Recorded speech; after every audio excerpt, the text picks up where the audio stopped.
बिजली तकसीमकार कंपनीज को नुकसान से निकालने का प्लान तैयार, इंतजाम निजी शोबे के हवाले किया जाएगा। निगरान हुकूमत ने निजी शोबे से 20 से 25 साल के मुआहिदों की तजवीज़ पर गौर शुरू कर दिया। प्लान की मंजूरी वफाकी काबीना से ली जाएगी।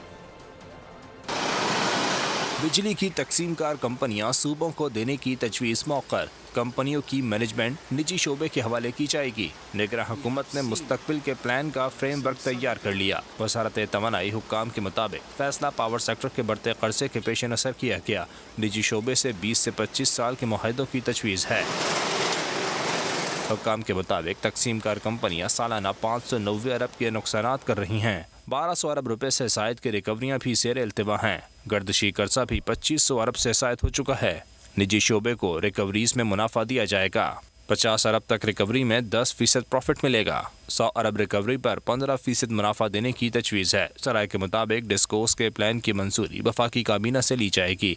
काबीना से असम्बली की मंजूरी के बाद अमल दरामद शुरू होगा। सब्सक्राइब करें और बेल दबाएं ताकि कोई खबर रह न जाए।